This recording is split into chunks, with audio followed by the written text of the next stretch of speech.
retired veterinarian who's now just loving to sit down and talk to people, because I don't believe a lot of people can get their voices out that need to. We get muted, we get canceled, we get whatever you want to call it all the time. Very excited. I actually I'm kind of geeking out a little bit. Stop. I'm here today with Rachel Mueller. Hello. Hi, guys. The Girl IQ. That's right. She knows more people than I have met in 52 years. Oh, gosh. Yeah. Wow. How many followers you got now? 2.4 million. 2.4 million. Yep. So like the state of Delaware. Oh, gosh. Is that how many people are in Delaware? I have no fucking clue, but it sounded good. I don't doubt that, though. Maybe Rhode Island? Maybe Rhode Island, exactly. Alaska, I don't know how many people are there. But that's crazy. I mean, 2.4 million. Let's talk SoCal terms. That's all of... Is that LA? No, that's all of probably most of Orange County. Pretty close. Dang. Huntington has 500,000. Newport's probably 250. Yeah, I mean, you go down the coast, you're pretty covered. So maybe SoCal? No, San Diego will kick you out. Yeah, I don't know. I'll stay in OC. Stay in the OC. Yeah, you don't want to go to LA. Baby. I know. LA's awesome, but not a place to live. Oh, gosh. I've lived in LA. It's quite chaotic. Yeah. You lived in LA? I did, yeah. I lived in Studio City, and I lived in Sherman Oaks. So did you get up at like 3:30 in the morning to get to work? How do you avoid that traffic in LA? It is a nightmare. Oh gosh, whenever like there's meetings or events in LA, I have a schedule and everything is so planned to the T. Like when something's going on, I have to usually it's a week in advance. If it's last minute, I typically can't because LA traffic just here to LA, it could be 45 minutes or it could be 2.5 hours. I know, it's so crazy because people come to visit us from outside of the state, right? And when you go anywhere else and they say it's 30 minutes, it's 30 minutes, right? They're like, oh, how long does it take you to get to San Diego? And I'm like, well... Are you leaving on a Friday? You got to put the formulas in there, right? Yep. What day is it? What time is it? Right, exactly. And how deep you have to get. And also, is it close to a holiday or not close to a holiday? Yep. Is the train working? Because that takes up some of the traffic. But since the train tracks went in the ocean in San Clemente, no one can take the train. Oh, my gosh. It's awful. And you got to throw in coming home, whether or not they have that border checkpoint closed. Yep.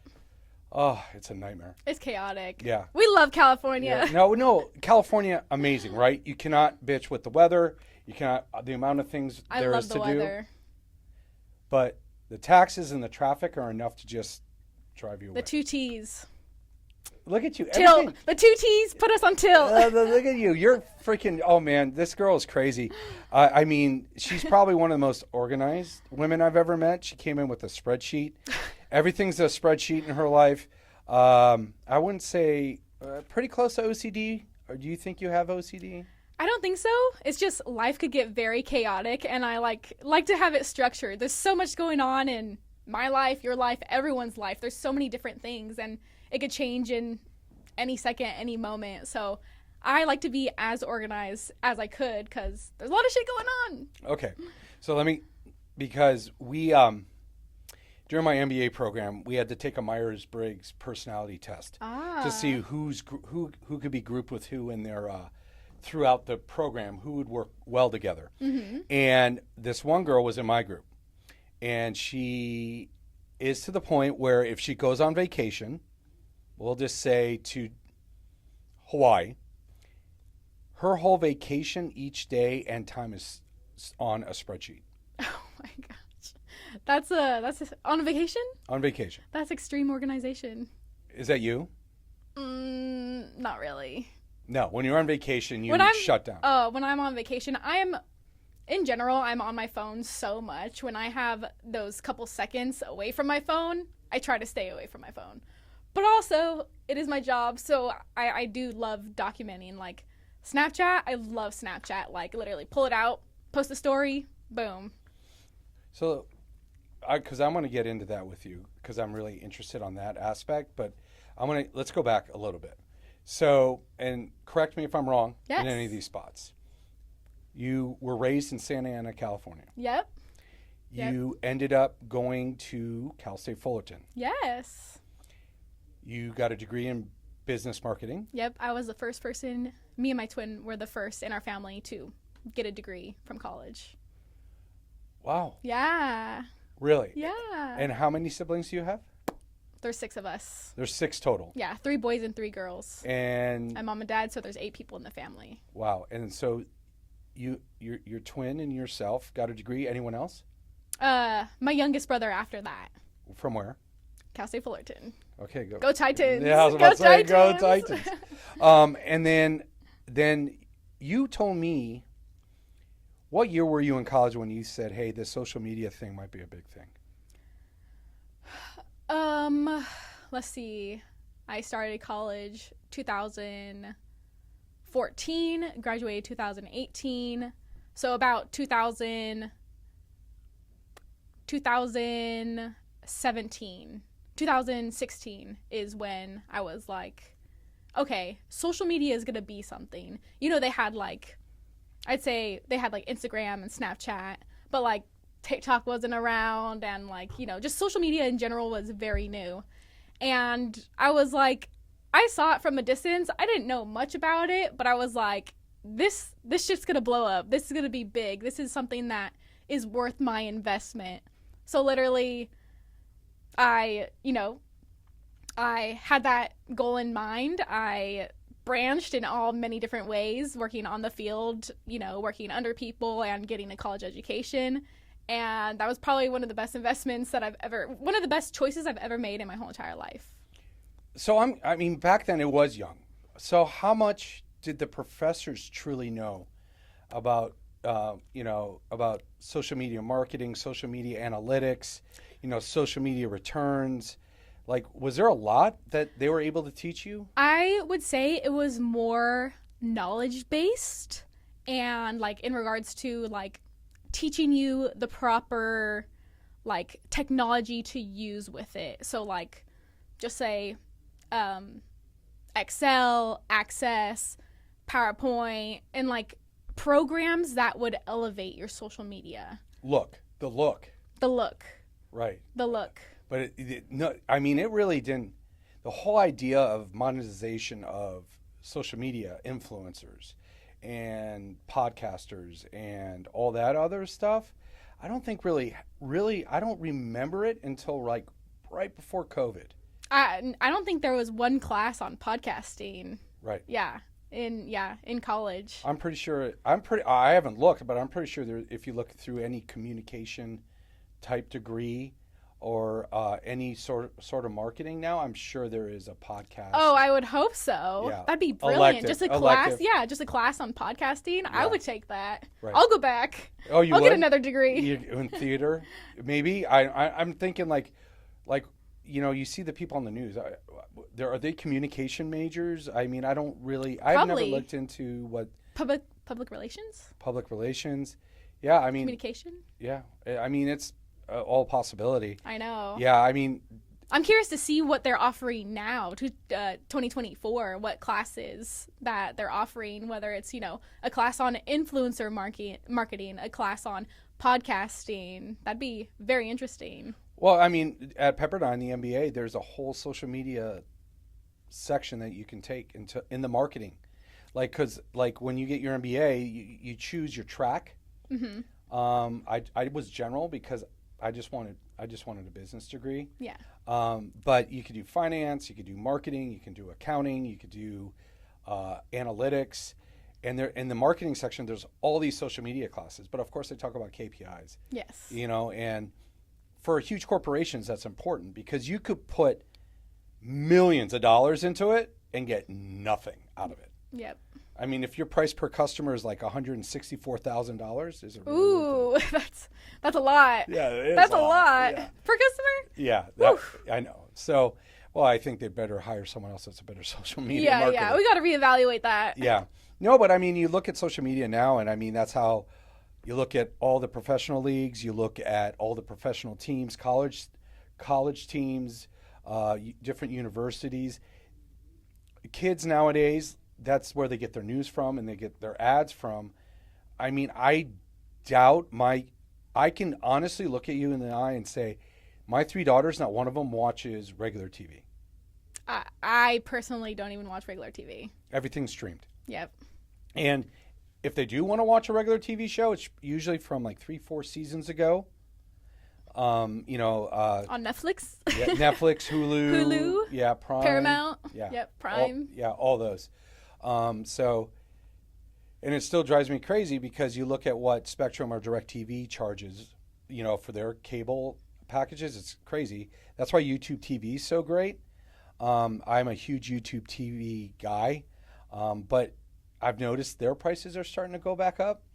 And you think, I'm saving all this money with YouTube TV, but not with Netflix and Hulu and Paramount and Prime. You're like, I'm paying $100 a month for all these, streaming sites. Yeah, and now you got to throw in Max. Oh, HBO Max? Yeah. Yep. That's that's the other one that's come out too, and it's like, oh, shit, here's another one. I feel like every day it's a new streaming service. It is. I mean, so social media must have gone crazy. So now you did you started this whole thing with your sister, your twin. I did. And it was the twins next door. Well, actually, at first, so it's crazy. My evolution of growth also resulted in different name changes because you're building a brand and you're figuring out exactly what it is. So yes, it first started out with my identical twin. We were at first the Mueller Twins, but in regards to marketing, one of the major tips that I learned in college was never to use your name in a business, because why are you special? Why are you so important? Which is it's understandable, but it's we are special. But it was the Mueller Twins, and then we're like, okay, we need to rebrand. So we're the twins next door. And then that was good for a while, and then we came up with Twin Entertainment, and we're like, Twin Entertainment. That was the goal. That was the money. And then me and my sister ended up separating. I got my... Amicably? Yes. Oh, okay. Much love between us. Okay. It wasn't like the Jackson 5 type breakup. Oh, gosh. No. Okay. No. No. Not that chaotic. But, my passion is in social media and marketing. That's what my degree is in, and hers is in finance. So, essentially, we were being pulled in two different directions, but love every single moment that we shared between us. There was so much growth and understanding, on social media and in our personal lives as well. So went from that to another name change called It's Rachellin. So my name is Rachel Lynn, and people always say that I'm chill. So my nickname was Rachellin. But, when coming up with the username, it's like an elevator pitch. It's like, if me and you are walking by each other and we have 30 seconds to communicate, can I follow you? What's your username? And I'm like, it's Rachellin, ITSRACHILLIN. Yeah. That's confusing. Right. That's confusing. And then I was like, you know what? I love it. It's there's a story behind it, but it needs to be easily remembered, easily received, easily remembered. And then I ended up figuring out, you know what? The girl IQ is exactly what I want to do. And now it's stuck with me for about 4 years now. Yeah, 4 years. You're not thinking about rebranding again? No. I am. This is solid. Yeah. Done. It's you. Yeah, it's me. I love it. Do you have that license plate too? Oh my gosh, no, but Christmas is around the corner. Man, that's crazy. So,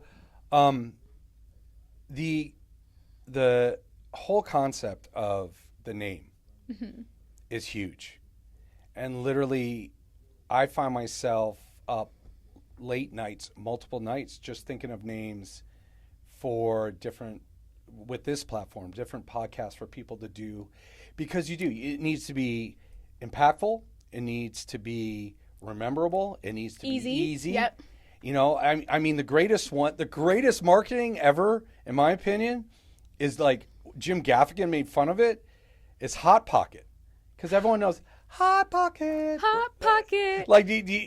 How do you think that? And he always said during his little his shtick, what do you think that marketing meeting was? What do you think? Someone was just like, Oh, Hot Pocket. Hot Pocket. Yeah, that's right. Literally hilarious. It's stuck in our brains, and Right. now Hot Pocket. Exactly. I grew up eating Hot Pockets all the time. Yeah, literally. and then Lean Pocket is Diarrhea Pocket. Oh God, I haven't heard that one. Diarrhea Pocket. Oh my goodness. Yeah, that Jim Gaffigan again.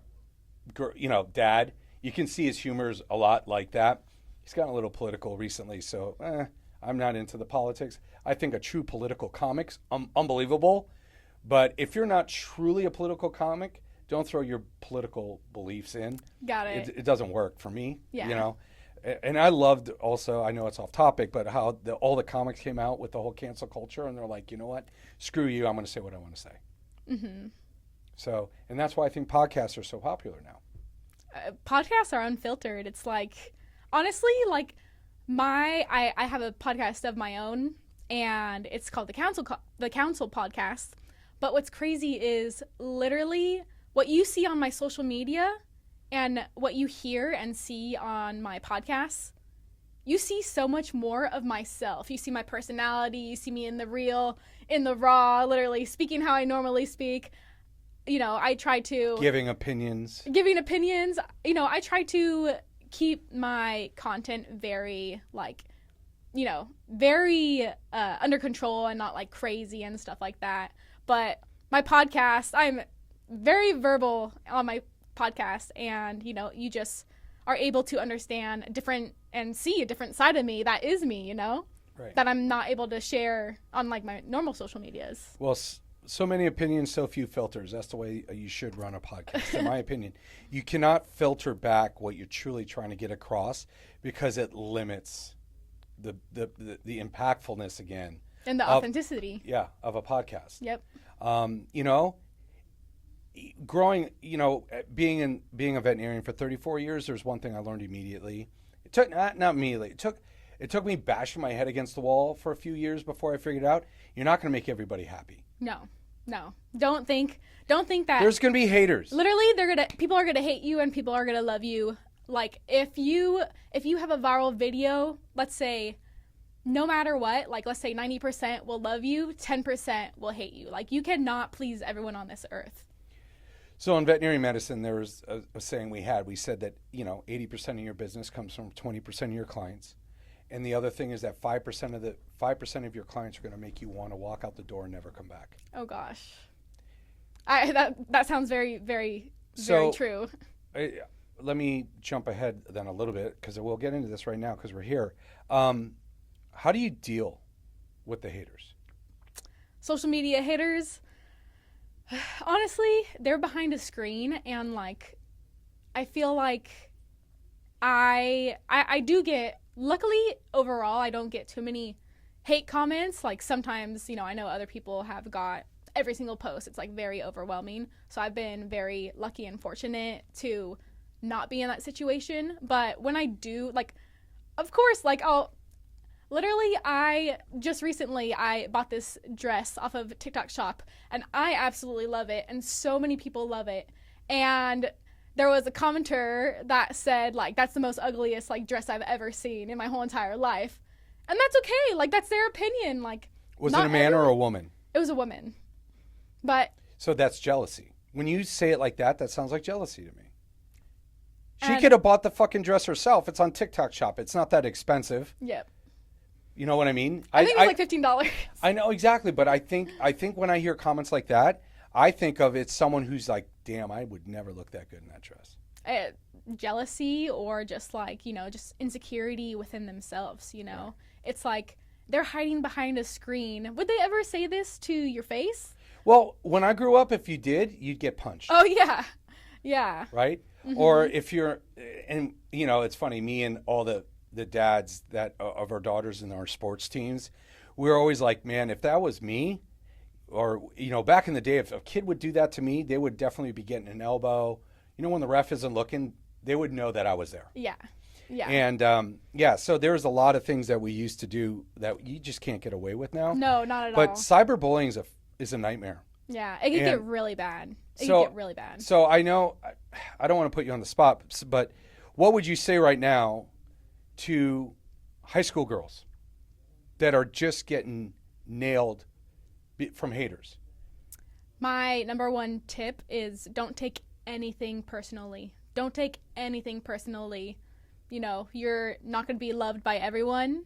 You're going to have people that do love you, and you're going to have people that hate you. And that's the world. That's life.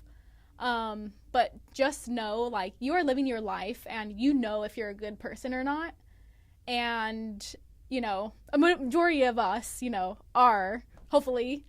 But just, like, not letting those comments get in your head and consume you, because sometimes they can. Like, your mind is literally your worst enemy. Once you have a thought in there, you could go down a spiral, a rabbit hole.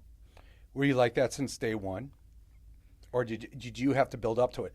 Because it's so, I don't want to say it's such a kid thing to say, oh, that's so easy for you to say.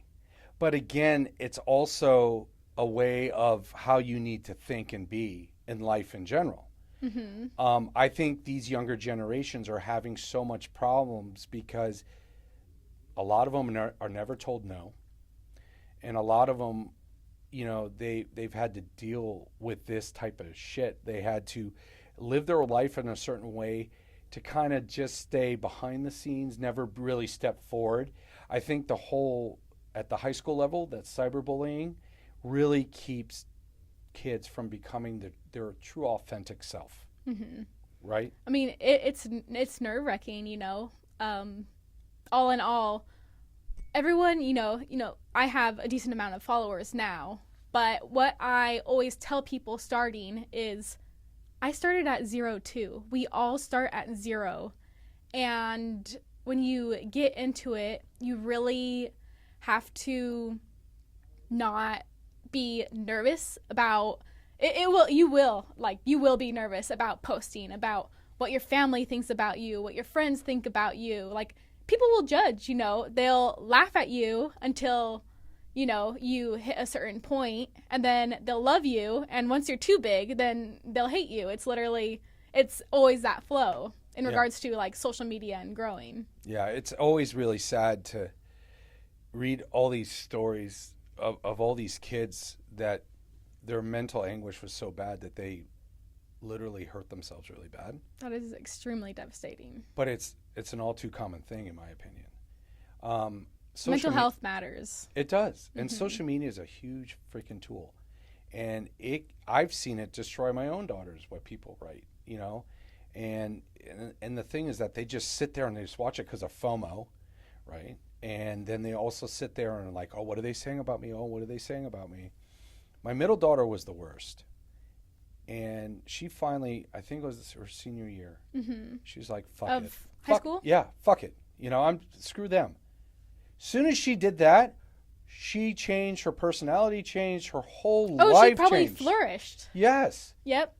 That the moment you start caring about what other people think is when you go outside of your comfort zone and you literally show the best, truest version of yourself. Because you don't care what other people think. You don't care about being judged. You're like, I'm putting myself out there to set myself up for the future. I'm doing 10 times more than anyone else watching me is doing, you know? Mm-hmm. Well, I think, you know, and, you know, the first time we met, I told you this. You are truly a role model for, I'd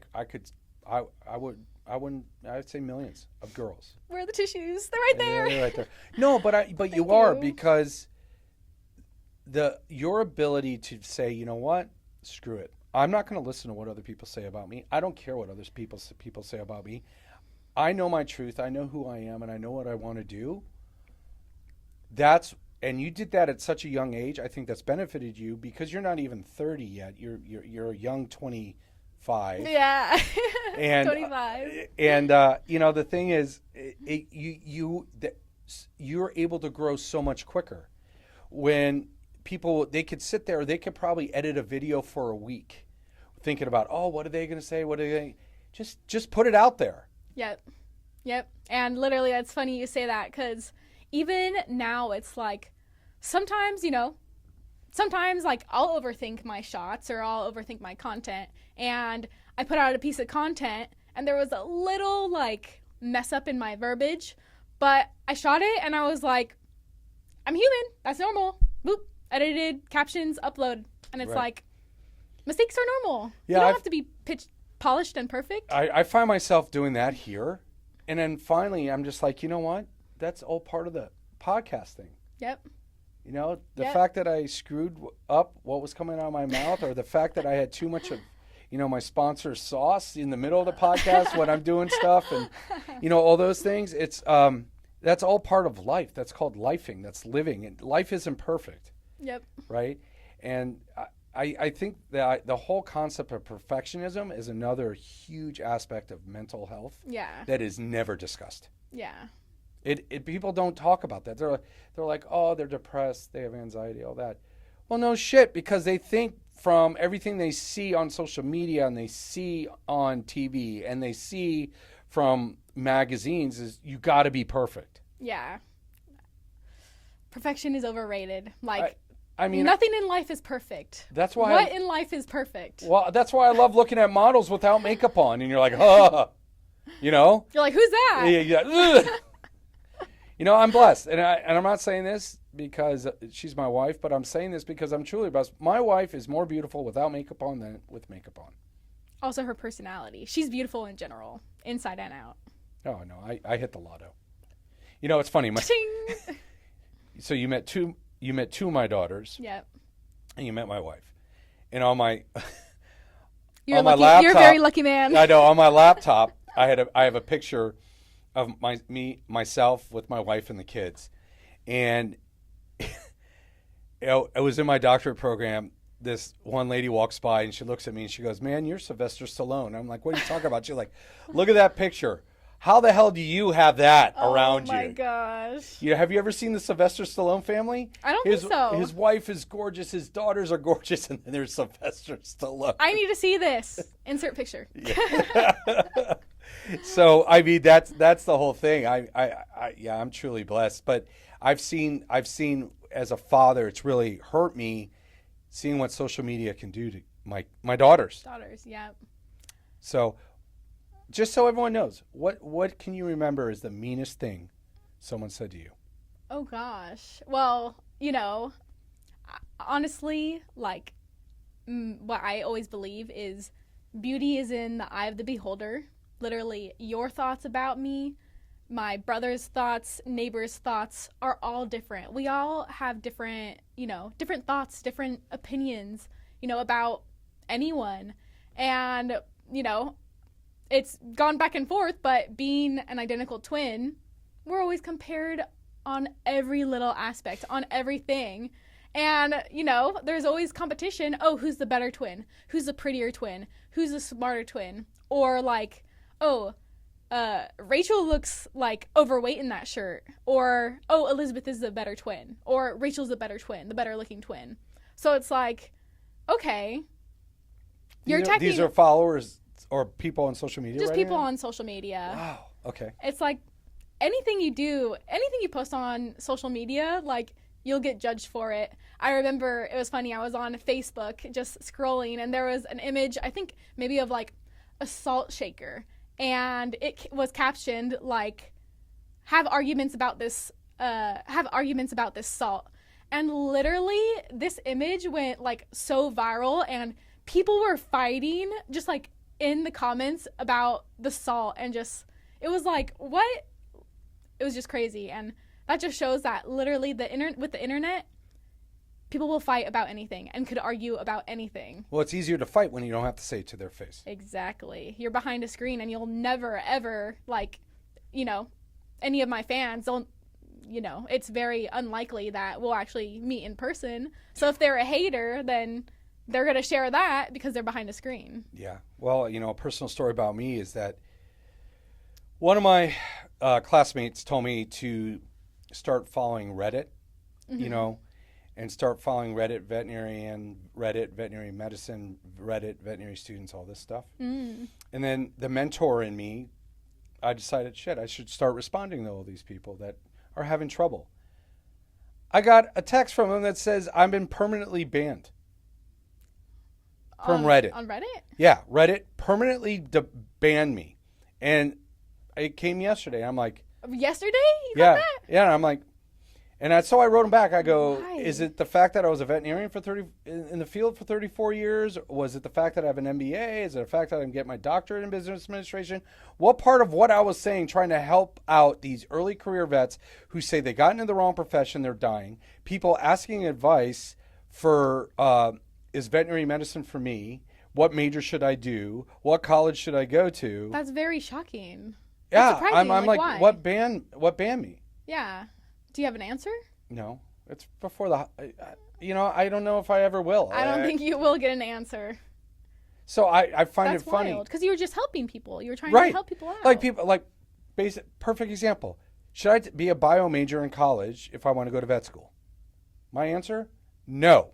Don't be a bio major if you want to go to vet school, because everyone that else, 65 to 70% of everyone who's applying is a bio major. What's going to separate you? Different? Right? It's just like social media. How are you going to separate yourself? Create your own niche. Exactly. Create your own social media. Don't hop on the bandwagon. Social media degree at Cal State Fullerton. Yeah. So, how have you seen social media change? Oh gosh, literally, this is crazy because TikTok. I feel like TikTok was Musical.ly, but then ByteDance bought Musical.ly and turned it to TikTok. And for that platform in general, it is so crazy. Like, I think I was on Musical.ly, aka TikTok, I don't know, like 2017, 18, 19. And, during that time, it was primarily dancers and lip syncers. And fast forward 5 years later, now every single niche under the sun is on TikTok. And it's like, you have stories, you have feed posts, you have long form, you have short form, you have TikTok shop, you have live streaming. So much has changed. So much has changed. It is absolutely crazy. The growth in this industry has, in the last 10 years, has been like from here all the way up to here. It's insane. Do you think it's still going to grow? I think there's definitely potential. I feel like, right now, I feel like one of the newest things is podcasting. Right. And I think, just that meshing with the social media channels. Correct. Is something that's going to be synchronized maybe in maybe Facebook, or I can see Instagram or TikTok. All those channels promote short form content. Even YouTube has it. So, you have YouTube Shorts and then YouTube videos. Well, there's a section for YouTube podcasting. So they're essentially the first one on the bandwagon, who's pretty much the OG of social media, right. YouTube. And that's the problem I have with Spotify. It's just only the vocal. Actually, Spotify is vocal and video. They have both now. Yeah. Do you have to pay extra for that? I don't think so. Oh. When I upload on Spotify for podcasters, it's, I could upload the video. Oh, that's awesome. Yeah. So now also tell everyone, you said Snap's getting into the game. I love Snapchat. Snapchat is the first one to come out with stories. And now who has stories? Instagram has stories. Facebook has stories. YouTube has stories. TikTok has stories. So it's like, they were the OGs, and then, it was obviously beneficial. And now everyone's like, hey, let's do stories. Just like what I'm going to say with this podcasting, YouTube is in the forefront in regards to social media channels. So do you think we're going to see, podcasting in Facebook? Do you think we're going to see it in an actual tab, Do you think we're going to see it in TikTok? They would be smart. I think we might. My question is, do you think Spotify is more of a data house, right? Mm-hmm. That's how they got so huge, is they just get so much data, especially for the music industry. Like, oh yeah, Spotify is right? huge. You're like, who listens? When do they listen? How many times they listen? Do they like new artists? What new artists can we push on them? What is the feedback on new? That's what it's really was based on. Do you think Spotify gets into the social media platform? Oh gosh. Well, Spotify started out with music, and now they have video podcasts, and they have audiobooks. But do I see Spotify turning into an actual like social media, like, you know, the big four, the big five?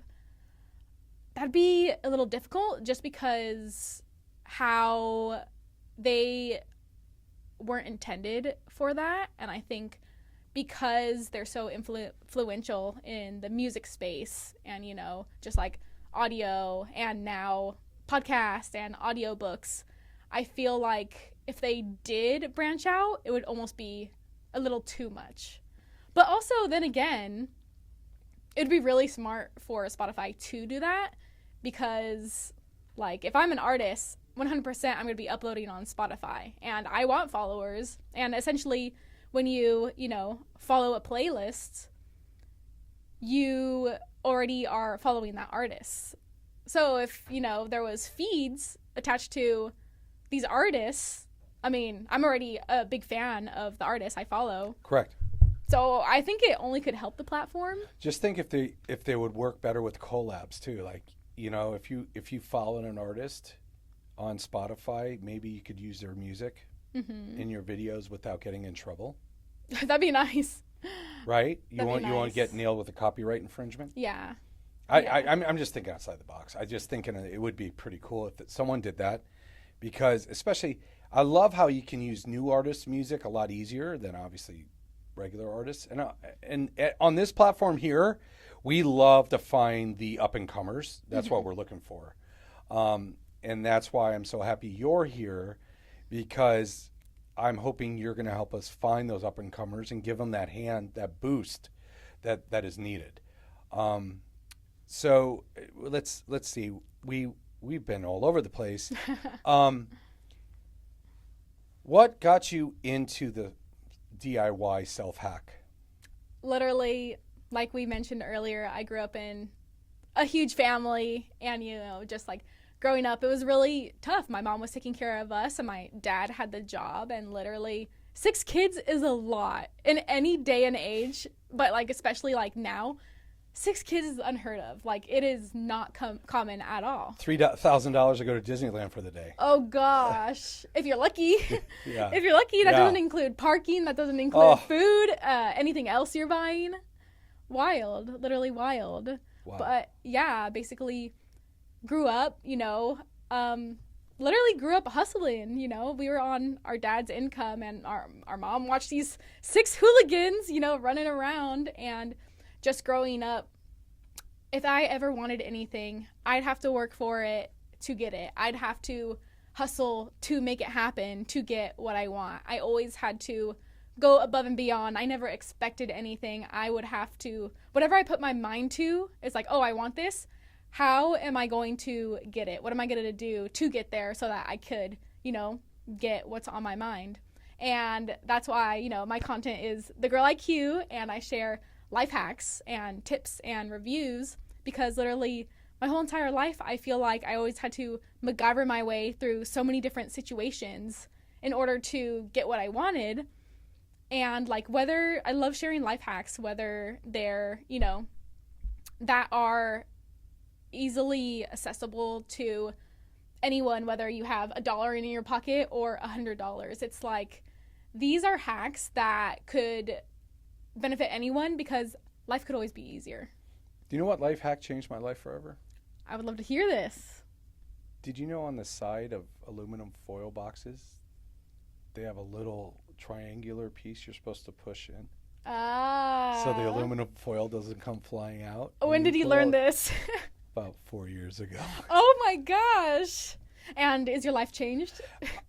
Especially when I'm smoking out on the smoker. Yeah, I don't have to chase aluminum foil roll across on the floor. On the floor. Literally, he's probably like, yeah, pop, pop, pop. You just wasted the whole thing, but you just opened it. Yeah. He's like, nope, learn not my anymore. Lesson. Yeah, that learn was my lesson. That was a huge life hack.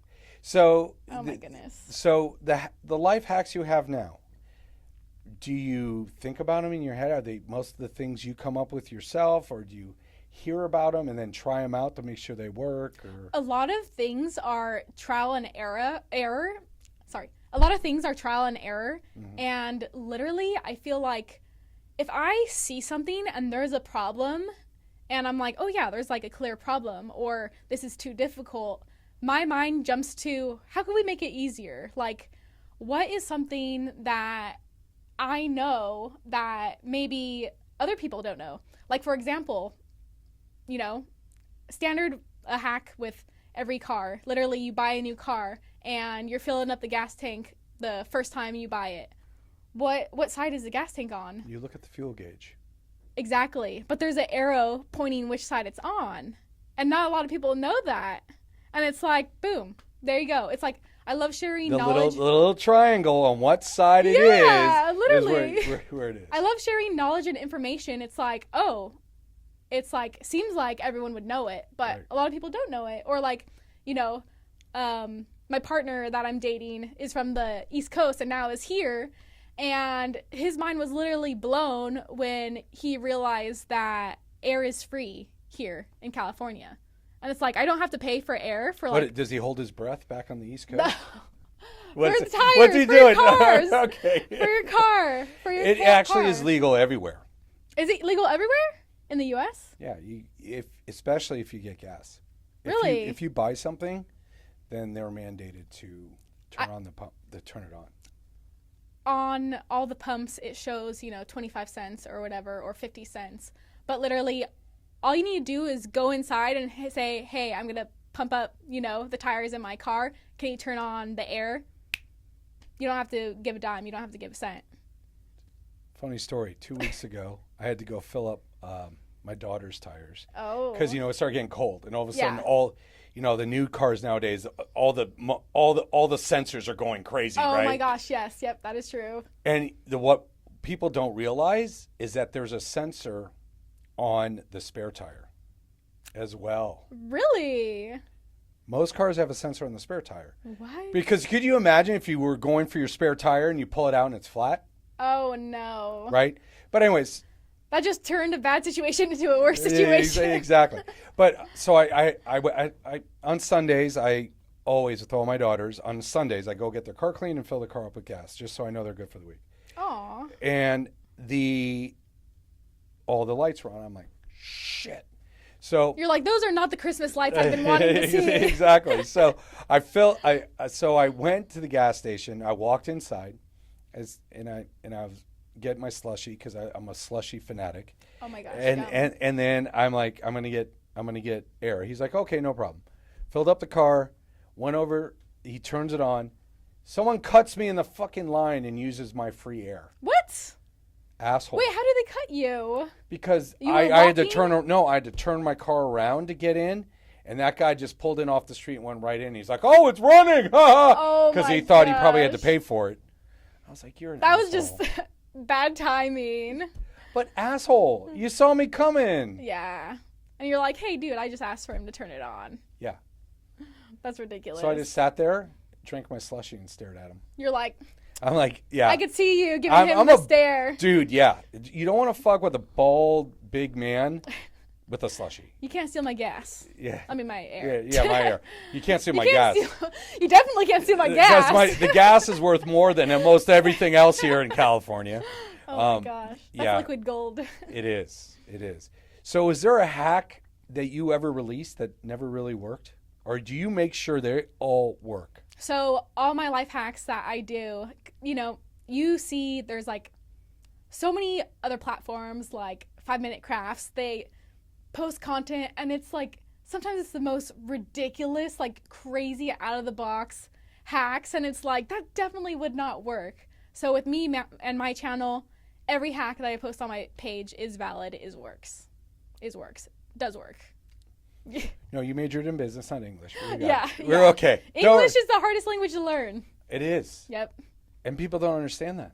We barely understand it. I know. No, they're like, oh, Spanish is so hard. I'm like, you took 2 years of Spanish and you pretty much get the flow.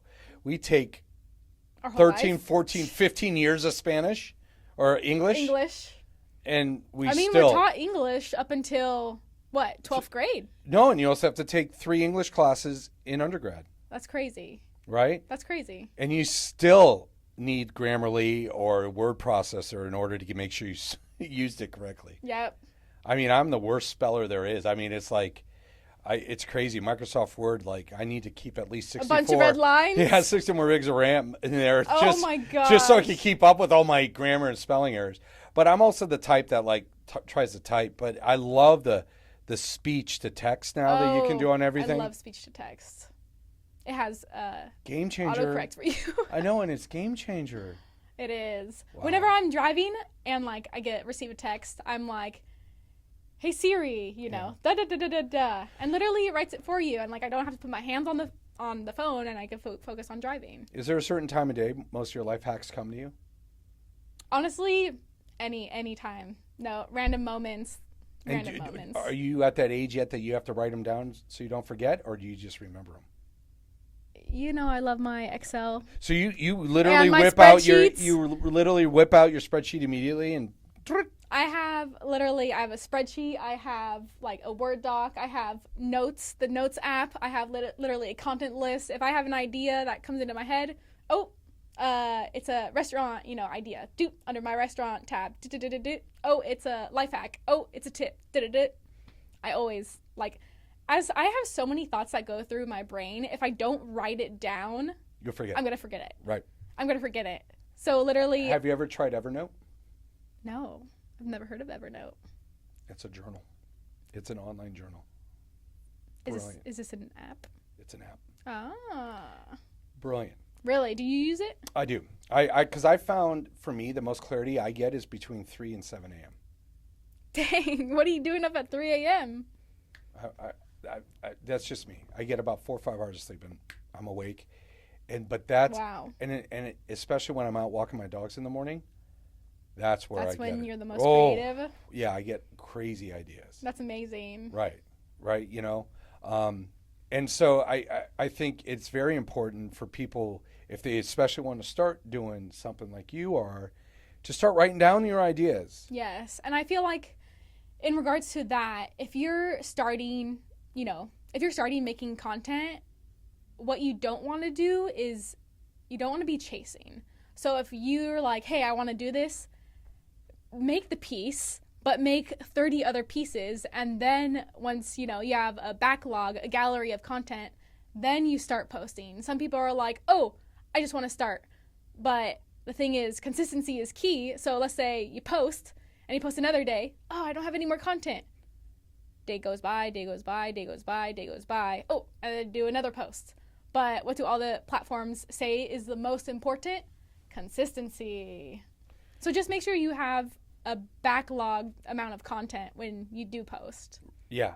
So if you're going to post, you recommend a post a day, right? I best practice, like what I like to do, Mm-hmm. I used to post once a day, but also, like, I'm at a point where it's like I want to give myself a break. So I say that I have a Chick-fil-A schedule. I post Monday to Saturday, and I have Fridays off. Oh, you do? Yeah, Sundays off. Yeah. Sundays off. Well, nowadays, too, they have all these platforms. You can set your calendar on what you want to go out on what day, too, right? Yep. You could, so you schedule out. Right. You could get a whole bunch of content, and you could schedule out for 4 weeks and not have to do anything for at least 3, and then start creating again. Yep, that is true.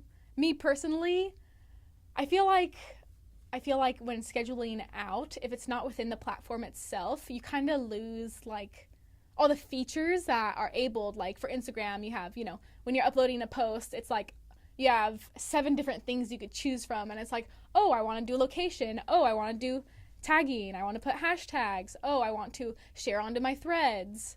And it's like, for me personally, I always post manually because I feel like that's the most optimized. But also, life is crazy and life is busy, and it takes a lot of time to post on 5+ platforms a day. Right, but you save all your hashtags in one area, so you can just copy and paste them on, right? Are you doing different hashtags every time you're doing it? Sometimes, it depends, like, what campaigns are going on, because sometimes Instagram are like, oh, yeah, use this hashtag, and then TikTok is like, oh, use this hashtag, and I wouldn't use a hashtag that is not recommended on, like, a campaign that's on, like, for TikTok when I'm posting on Instagram. So the general hashtags are, let's just say, like, life hacks, cleaning tips, DIY, and then, like, for TikTok, FYP, yeah. Yeah. FYP viral. So viral. In general, like the hashtags will, like let's say the first 3 hashtags will be the same across all platforms, and then I'll just tweak it and add a hashtag for Instagram, add one for Facebook, add one for TikTok, add one for YouTube, hashtag shorts. Yeah. Wow. There's so much to learn. There's a lot to learn, and it's constantly evolving. I'm learning every day. Well, I'm hoping to have Rachel here a few more times so we can start hacking it out together. Yes. Because her story is amazing. And I want to close with this question. Is there ever a time where you've woken up and said, you know what, this is not for me? I feel like having those thoughts is definitely normal. You have ups and downs. It's life, Everything, there's going to be, in every little aspect of life, there's going to be ups and downs. You're going to have good days, you're going to have bad days. But you need to think about the long-term pictures. And if your heart's in it and you're following your goals and your dreams, and know that what you're doing, like for me, it's, my social media, starting out, when you're starting from scratch, the risk, it's like the most riskiest investment. You're investing in yourself, but it's an investment that once it does become successful, it's the best investment that you could ever do. Once it hits, because no one could ever take away your own brand. And just remember, it's not going to hit overnight. It's not. It takes time. Consistency is key. Not everyone's hooked to a girl. Not everyone is going to create that video for some reason or another, just goes to the moon. It's very, very, very minimal. It's very selective. It's very random. But, if you're trying to make it, a full-time thing, consistency is key. Being yourself and making content that you're passionate about. Like, you never want to, I think this, this niche is good because, other people are doing it. Because at the end of the day, once you get burnt out, you're like, I don't like making this content. So you got to make sure you love making the content that you are making. Okay. Those are questions. I have some questions for next time. Okay. But I guess the take home message also is that if you don't go out on a limb and you don't release any content, there's no chance any of your content will ever do anything. It will go viral. Right? Yeah. As Wayne Gretzky said, the only thing I can guarantee you about a shot not going in is if you don't take that shot. Yep. You just got to do it. And it's very it's easy to say, but just go for it. You just don't give a shit. You just do what you need to do. Just be yourself. Yep. And believe in yourself. And if you believe in yourself, other people will. Don't care about other people's opinions. That definitely, when you're starting out, caring about what your family will think, what your friends will think, it's like, in the beginning, it's very nerve-wracking. You are putting yourself out there. But in the long term, it's like, you think about all these people's opinions, and you have to ask yourself, are they paying my bills? No. Then why does their opinion matter? Yeah, exactly. The only opinion that truly matters are the people that are paying you for your opinion. Exactly. Right? Exactly. So if they give you an opinion, I would listen to it. That's just a little piece of business advice. But there are a lot of people who are successful fighting the whole system the whole way through. Mm-hmm. And so I cannot wait to get you back on here. I cannot wait to sit down and talk to you some more because I still have so many questions. And I have so many answers. I know I'm a little middle-aged man that, this whole social media thing is new. Hey, but you're doing it, and that's amazing. You know why? I'm looking for fulfillment. And one of the ways I feel as if I can fulfill me, is by helping people who need help. Then keep on doing it. Exactly. Don't stop. So don't be a hater. Just be, But the thing, it was one guy who said it. I forget what athlete said it. It was a couple weeks ago. And he goes, I love the lovers and I love the haters. I love the lovers because they love me. And I love the haters because they love hating me. Yep. Right? So you just got to realize you got to look positive in every way you look. Yep. And you should be okay. Yep. So, okay, Rachel, until next time. It was a pleasure. Yeah. Okay. Okay, Rachel Mueller. The girl IQ. The girl IQ. And I am going to be the one who says I think girls' IQs are higher than guys. But we got that right. yeah. No, they do. I mean, if you look, that's another podcast. So I'll talk to you later. Thank you for having me. Thanks for listening. If you want to catch her, the girl IQ, right, on every social. All socials.